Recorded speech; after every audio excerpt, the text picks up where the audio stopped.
Seguimos en esta mesa de análisis internacional de este viernes 17 de enero de 2025. Estamos con Susana Mangana, estamos con Gustavo Calvo y ahora sumo a los saludos a Joaquín Tull, economista uruguayo, radicado en Londres desde 2010, colaborador en varias instancias aquí en Perspectiva y también en La Hora Global en Radio Mundo. Joaquín, ¿cómo estás? Un gusto saludarte. Buenas tardes para vos. ¿Qué tal? Buenas tardes, buenos días para ustedes. ¿Qué tal, Susana? Gustavo, siempre es bueno charlar contigo. Un gusto, Joaquín. Ahora tenemos dos abrigados, ¿viste? Ah, ¿viste? Dos abrigados. Ahora nosotros somos los que estamos bien. Sí. Bueno, vamos a situarnos en Europa. ¿Cuál es el rumbo de la Unión Europea? ¿Hay una sensación de crisis en el bloque? Varios analistas coinciden que la Unión Europea está quedando rezagada en competitividad frente a Estados Unidos, sobre todo en términos de innovación tecnológica y productividad. China también está amenazando el desempeño de la economía europea. Eso se está haciendo sentir especialmente en Alemania, la principal economía del bloque que cerró el 2024 en recesión. El principal foco de preocupación es la poderosa industria automovilística alemana, que está perdiendo lugar frente a los autos eléctricos chinos. En paralelo a estos problemas económicos, en Europa se sigue debatiendo la cuestión de la migración.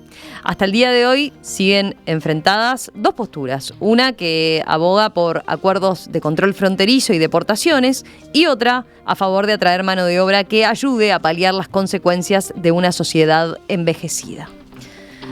Bueno, ¿cómo ven este momento de Europa? Susana, tú sugerías este tema. ¿Capaz que empezamos contigo? Perdón, ¿se me escucha ahí? Sí, ahora sí. Sí, yo sugerí este tema porque, como ya decía yo, para ligar también con la sección que teníamos antes, yo creo que hay una Europa bastante dividida, bastante fragmentada y también preocupada a nivel económico y ciertamente también político. Teníamos un eje que era Berlín-París, tenemos ahí una economía alemana que está enfrentando serias dificultades porque, bueno, algunas son problemas estructurales de Europa y de Alemania y otras son, si se quiere, coyunturales. Coyunturales me refiero, por ejemplo, a la dependencia energética que tenía del gas y del petróleo ruso y el efecto de la guerra en Ucrania, ¿no? Entonces esto, evidentemente, podemos sospechar que es de alguna manera coyuntural. Pero luego hay una pérdida de competitividad que responde, claro, a otras cuestiones. China está desplazando, por ejemplo, Romy, a Alemania en la industria automovilística y la llegada de los coches eléctricos chinos pone muy nerviosos no solo a la manufactura, o sea, a los productores, a fabricantes alemanes, sino también a las fábricas que están deslocalizadas de Alemania y que están, por ejemplo, en España. Ha habido pérdidas de puestos de trabajo, ¿no?, en algunas de las fábricas más señeras en Alemania, pero que también repercute luego en sus filiales, por ejemplo, aquí en España, en Navarra, muy cerca de donde resido. Hay preocupación porque ha habido gente que se ha ido a la calle o que tienen, contratos que están ya terminando o que no van a ser renovados, etcétera.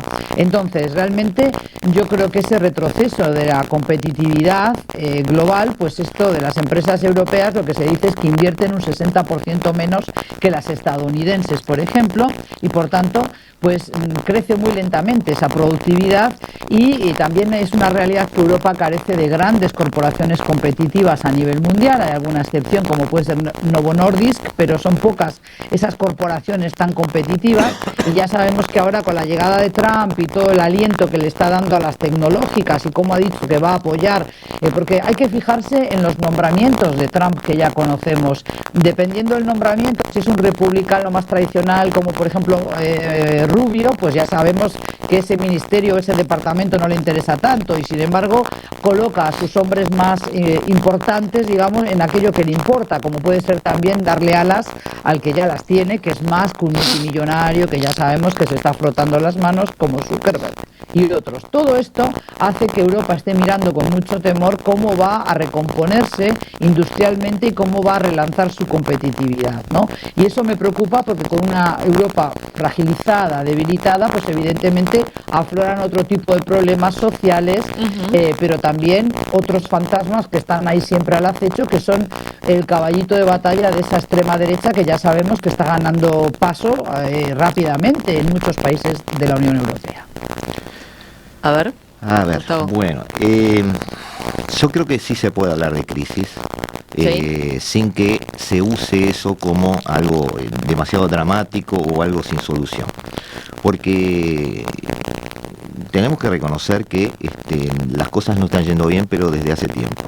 Es cierto que hay elementos coyunturales, es cierto que tiene que ver la guerra de Rusia con Ucrania, que tiene que ver también que hemos pasado por una pandemia, pero eso, la pandemia sucedió en todo el mundo, y la guerra de Rusia con la OTAN ahora es responsabilidad de que la OTAN ha tomado esa guerra como propia, no es algo que se pueda culpar a Rusia. Es decir, pienso que todas las cosas tienen un proceso. Hace tiempo que los autos eléctricos chinos ya son más eficientes, más rápidos, más poderosos y mejor hechos que los europeos. Hace tiempo que Alemania ha deslocalizado muchas de las producciones que siempre la han identificado, muchos de esos en China. Es cierto que BYD este último año fue el auto eléctrico más vendido del mundo, pero no solo le ganó a los europeos, le ganó el Tesla de Elon Musk. Entonces, hay muchas cosas que parecen ser sistémicas. Hablamos de la industria automotriz alemana, pero ¿y si hablamos de los laboratorios? Hesch, BAF, Bayer, todos los medicamentos están deslocalizados. Muy pocos están, toda su cadena de valor integrada dentro del territorio alemán. Hoy Alemania, si quisiera tener una política global para manejar sus medicamentos de determinada manera, no podría hacerlo, es muy dependiente de otros países, inclusive de China. Entonces, todas estas cosas llegan porque deben llegar. Y me animo a decir algo que puede ser debatible, que es que la derecha ha crecido porque debe crecer, porque el ecosistema en el que estamos viviendo alimenta eso. No hay grandes corporaciones europeas porque no las puede haber, porque se ha manejado un sistema económico de producción, de distribución de responsabilidades y de control de la competencia que hace que no sea posible que haya una superempresa europea. Yo me dediqué a la programación en los primeros años, cuando dejé economía, se va a reír Joaquín, porque me enamoré de Steve Jobs en aquel momento, y algo que me llamaba mucho la atención es que no había empresas europeas de computación. Solo la francesa, Honeywell Bull hizo un acuerdo con una francesa que después falleció. Y nunca entendí por qué, hasta que me encontré años después, cuando volví a hacer economía, con un librito de un coreano que se llamaba, lo tengo por acá, Ha Shun Chang, que se llama Kicking Away the Ladder, que es Pateando la Escalera, donde él explicaba que había en realidad dos historias sobre la historia comercial del planeta. Una historia oficial que hablaba del libre comercio, del crecimiento, de la globalización, pero que había una historia real por la cual aquellos países que él había estudiado, que eran Japón, Estados Unidos, algunos europeos, habían crecido, se habían manejado siempre con políticas proteccionistas, extractivas de otros minerales de otros países, con una política asentada en ese centralismo, aquello de la centro-periferia de que tanto escuchamos hablar, pero después pregonaban que aquellos países que quisieran emerger debían abrirse al mundo y manejar esa especie de política de puertas abiertas. Es decir, llego hasta determinado lugar, tengo las garantías de mi buen vivir, que alguien le llamó después estado de bienestar, y después pateo la escalera. Nadie llega hasta mi nivel. Y algo de eso le pasó a Europa. Entonces, el problema que yo le veo a Europa no es que esté en crisis, hace, para mí, bastantes años que está en crisis. El problema que yo le veo a Europa, y también a Estados Unidos, y también a Latinoamérica, es que hay muy malas personas haciendo diagnósticos. Hay gente que no entiende por qué pasan las cosas. ¿Cómo puedo yo generar una superempresa europea si es el área económica más regulada del mundo, donde me van a fragmentar la empresa apenas tenga un crecimiento mínimo? No estoy hablando de que vayamos a ver la letra de la ley y alguien me pueda criticar, decir, no, mira, Gustavo, en realidad la ley tal no dice eso, tú podrías crecer. No. Hay un techo y todos lo sabemos. Va a llegar un momento en que voy a tocar ese techo y deberé fragmentar mi empresa. No tendré entonces la capacidad de manejar fabricación a escala, como sí lo sigue teniendo Estados Unidos, por ejemplo, en muchas de sus áreas, como sí lo sigue teniendo China, y esa escala después, que es la que me hace acceder a mejores costos, a buena competitividad, y a la larga a mejores productos, hace que yo tenga dinero para innovación, para reinversiones, y esa calecita que todos vimos en algún momento funcionar. A veces funciona bien, a veces funciona mal, y no quiero decir que esto sea la razón de todo lo que está pasando, pero son las cosas que uno va viendo despegadas, salpicadas, y yo lo que veo es que Europa en los últimos 15 años aumentó como grupo económico, lo tengo por acá, un 21% su PBI global, en 15 años. ¿Sí? En esa misma etapa, Estados Unidos la aumentó 72%. En estos últimos 15 años, China aumentó su PIB en el 290%. Entonces, por algo pasan las cosas. No es que haya alguien malo que viene y después mis demonios de extrema derecha crecen, hay especie de confabulación cósmica contra mí. No, las cosas suceden porque hay una causalidad. Me gustaría, bueno, si está Joaquín y Susana, Susana que está ahí, de alguna manera empecemos a ver esas causalidades en forma objetiva. A ver, vamos con Joaquín. Como economista, a ver, ¿cómo la ves vos? Sí, creo que hay un par de puntos para comentar en esto. Primero, el hecho de que hay grandes diferencias dentro. Se dio vuelta ese balance de poder, digamos, que antes, como decía Susana, los motores de Europa, que eran Alemania y Francia, hemos visto que en el último año los países que han crecido más han sido España, una tasa de crecimiento similar a la que va a terminar el 2024 con una tasa de crecimiento similar a la de Estados Unidos. Y se espera que este año crezca similar también, buscando por encima del 2%. Portugal que ha tenido un crecimiento también fantástico, y Grecia, un país que hace unos años era el paria de Europa, hoy en día pasa a ser los países que están creciendo más. Por otro lado, los dos países que están en recesión o están con un peor nivel de crecimiento son, sin sorpresas, Alemania y Austria. Dos países en los cuales estamos viendo un crecimiento de regiones comunistas que no es no salen de la nada.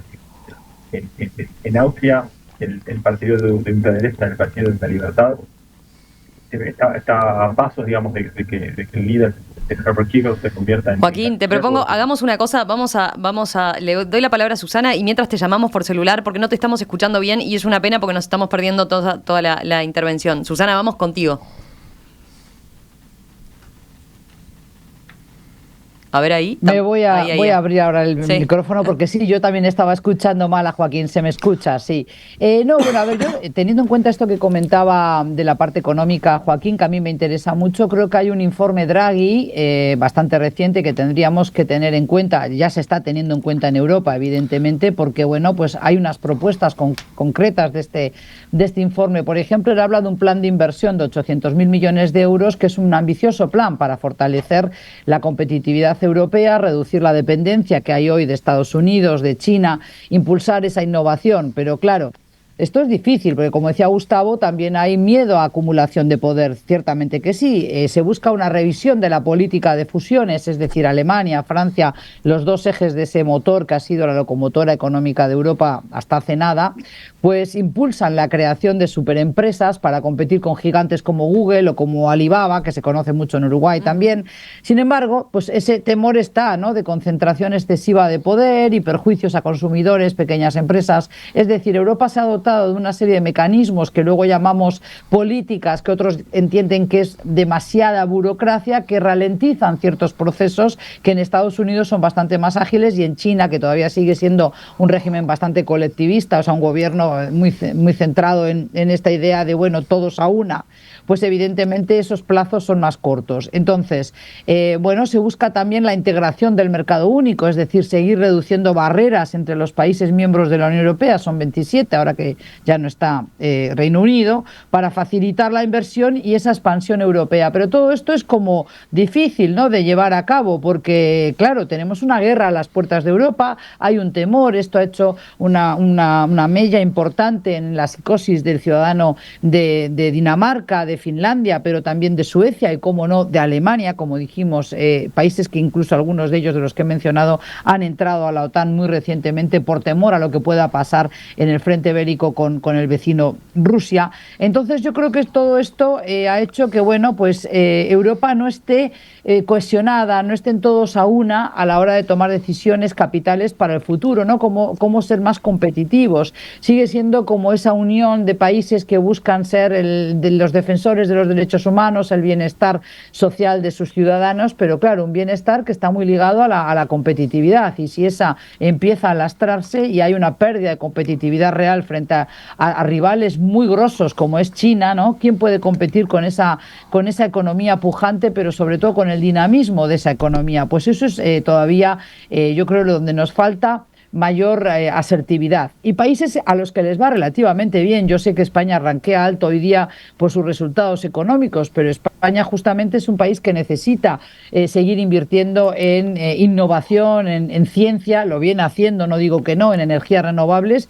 pero también tenemos el problema del relevo, ¿no?, generacional. Necesitamos que cada vez más jóvenes entren en ese campo de la ciencia. Por eso, y esto dando pie a lo que luego vendrá o no, por si acaso lo digo ya, creo que esto también habilita la puerta, tendríamos que hablar del dilema del fenómeno migratorio. O sea, en Europa se necesitan manos trabajadoras, se necesitan migrantes extranjeros, incluso en el campo de lo científico también, no solo mano de obra no cualificada, y resulta que todavía estamos, como dice Gustavo, yo no desconozco las razones, claro que sabemos, las hemos discutido aquí, por qué ganan los Bolsonaro y los Trump. Lo venimos haciendo hace años ya, Gustavo, discutiendo las razones objetivas por las que crecen los dirigentes de extrema derecha, pero el caso es que ellos son los culpables de azuzar el miedo al diferente, el miedo al musulmán, porque claro, es curioso, se pone como ejemplo de modelo de inserción, y ya termino, exitosa de migrantes lo que han hecho en Polonia, que es incorporar selectivamente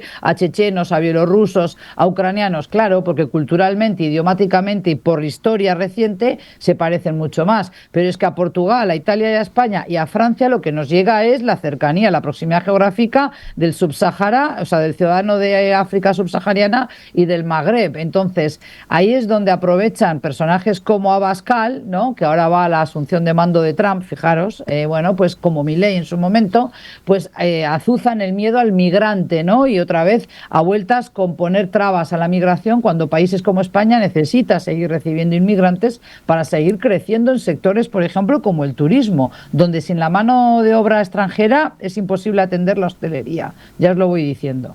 Ahora sí, Joaquín, a ver si te escuchamos bien. Sí. Ahora sí, disculpa que espero que se escuche mejor por acá. Sí, Micrófono, sí. Joaquín, tienes micrófono silenciado. No, pero está hablando por el celular. ¿Lo escuchás vos, Susana? Capaz que Susana, porque está por otra vía, no te escucha. Está bien. Bueno, entonces cuestión de que una de las cosas que decía Susana, y tiene razón, es que digamos este tipo de gobiernos de ultraderecha no salen de la nada. O sea, yo decía al principio que los dos países como Alemania y Austria, que son dos países que están por terminar en recesión este año, son dos países en los cuales los partidos de ultraderecha están por ascender al poder, y en ambos hay cierta commonalidad en esto, es el hecho de la reciente influencia de un personaje como Elon Musk, que de la nada se convirtió en sommelier de líderes políticos, metiéndose, digamos, dentro del gobierno de Trump, o digamos, en una agencia por fuera del gobierno de Trump, pero digamos, trabajando dentro de esa administración, metiéndose con el Reino Unido, por ejemplo, con Nigel Farage, en el partido de Reform UK, metiéndose, haciendo una entrevista con Alternativa para Alemania, con la líder Alice Weidel, recientemente, también endosando, digamos, algunos artículos sobre Herbert Kickl, el líder del Partido por la Libertad en Austria. O sea, de alguna forma alguien le está dando demasiada, digamos, interés a una persona como Elon Musk, que será una persona muy inteligente, pero nadie lo manda a meterse en los asuntos políticos de Europa, por ejemplo. Digamos, ¿cuál es el interés que tiene esta persona por fomentar este tipo de regímenes o de gobiernos en Europa? Pero hemos visto que ahora, bueno, si se llega a confirmar esto, vamos a tener también a Giorgia Meloni también en Italia, obviamente, a Viktor Orbán en Hungría. Entonces, o sea, Europa se está empezando a dividir bastante en temas políticos, y eso complica mucho, digamos, el hecho de intentar hacer políticas comunes para todo el bloque. Obviamente el acuerdo, por ejemplo, de comercio entre Europa y el Mercosur, digamos, toma mayor importancia para Europa ahora, a medida que Europa lo que quiere hacer es garantizar la seguridad energética y de alimentos para el bloque, algo que el Mercosur puede ofrecer en ese sentido, por lo cual es interesante ver las diferencias que se empiezan a dar dentro del mismo bloque y cuáles son los sectores o los países que empiezan a crecer, digamos. Hoy en día España, lo decíamos recién, pero España tiene un nivel de desempleo muy alto con respecto a Europa y eso le complica. Ahora, yo estaba leyendo justamente ayer el hecho de que hay mucha hay una campaña, digamos, para incentivar a gente de América Latina y de México que en vez de emigrar a Estados Unidos migren a Europa. Uh-huh. A partir de ahora. Ahora hay que ver qué tan abierto va a estar Europa a este tipo de cosas. Y termino bien rápido lo que decía Gustavo sobre el tema tecnológico en Europa. Una de las cosas que hemos estado que estamos viendo es toda la parte de inversión que hay en inteligencia artificial, por ejemplo, ¿no? Uh-huh. En los últimos 10 años, la inversión que ha hecho Europa combinada en los últimos 10 años en inteligencia artificial es de cercana a 15, 20 mil millones de dólares, más o menos. 15. Para China esos son 100 mil millones de dólares. Para Estados Unidos son por encima de 300 mil millones de dólares.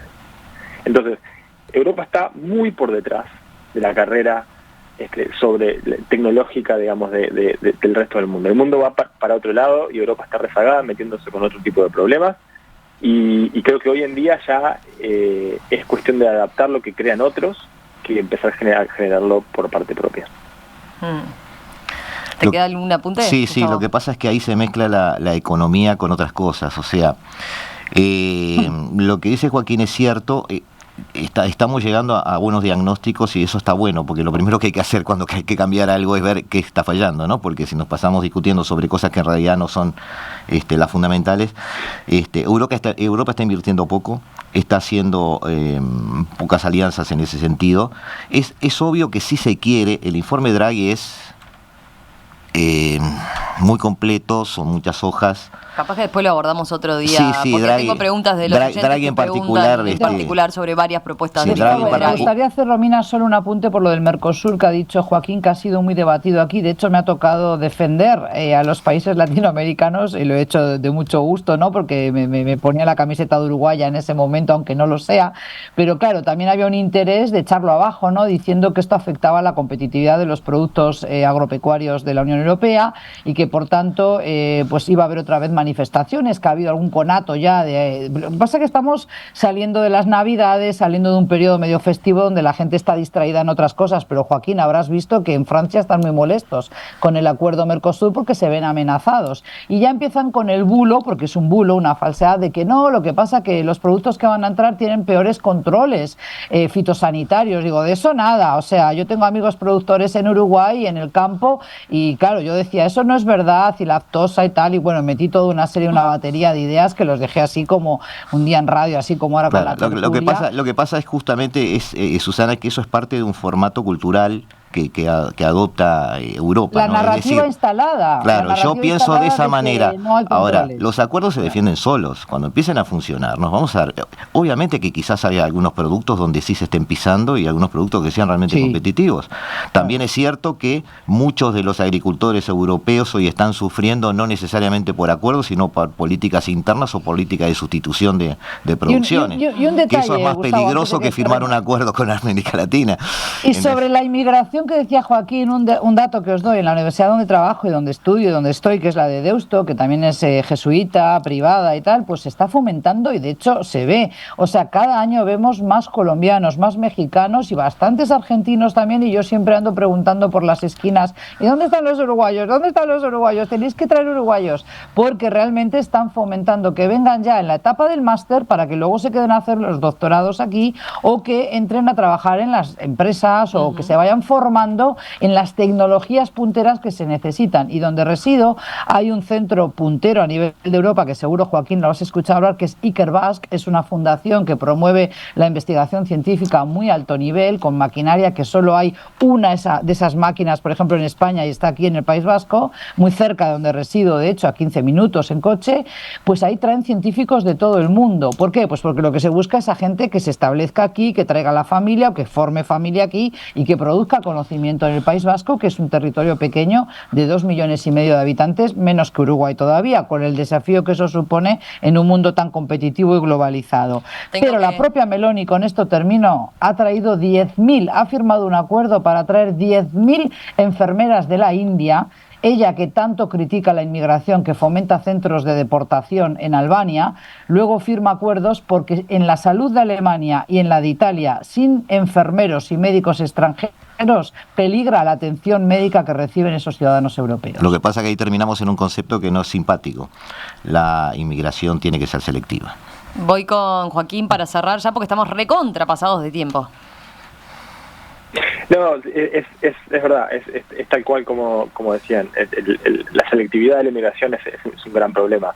Europa le abrió las puertas, digamos, a toda la gente que se venía de Ucrania, justamente porque era hasta más cercana culturalmente, pero le cierra la puerta a otra parte de la inmigración más del sur o del este. Entonces, ahí es donde empieza a generarse un problema.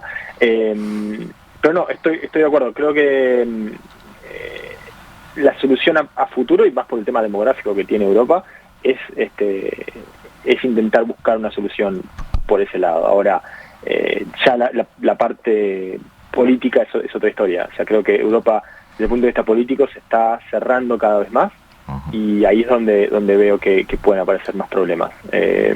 Vamos a ver, digamos, el escenario actual que se está enfrentando, los países del G7, con los principales líderes del G7 actuales, con Trump entrando ahora, es muy distinta a la que tenía el G7 cuando Trump fue presidente en el 2017. Eran otro tipo de balances de poder, por lo cual es interesante ver, cómo se van a dar las nuevas dinámicas.